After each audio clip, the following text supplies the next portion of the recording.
The last video in the series used the visual framework explained in the earlier videos to show and explain all the different types of mixes that a recording engineer can create.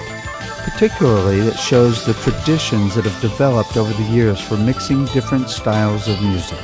In this last video, we have covered and you have learned about the wide range of emotional dynamics that are found in music: emotions, structures, physical reactions, visual imagery, and spiritual aspects.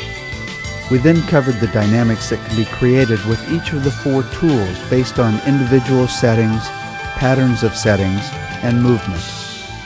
We showed how different individual volumes create dynamics.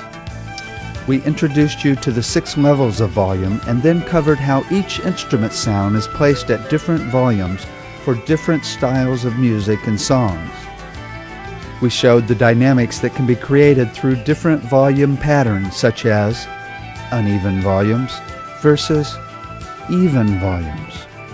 And we showed the dynamics created by moving volume faders in a mix.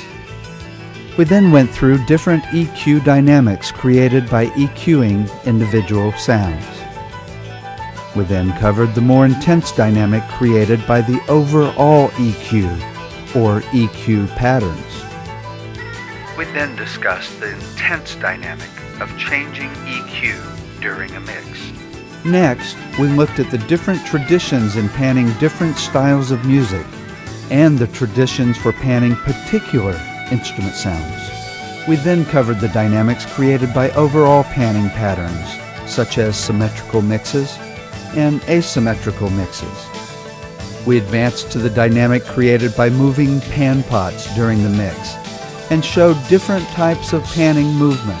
We then checked out the dynamics created with individual effects such as fattening, flanging, and reverb.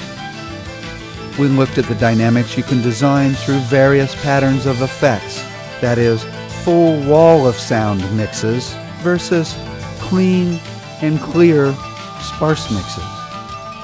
We then went through the dynamics of changing effects in a mix. We showed various ways that effects are changed during a mix. We then explained how you can create different styles of mixes using the 4 tools, such as what might be appropriate for a love song or for a really cool, chaotic mix. Using the 4 tools, we showed the wide range of mixes an engineer can create. We then pointed out and showed the most intense dynamic of all, to completely change the style of mix in a single moment. Finally, we set you off on the journey of learning how to create all these dynamics with the equipment to best fit the dynamics in music and songs. This is the true art of mixing.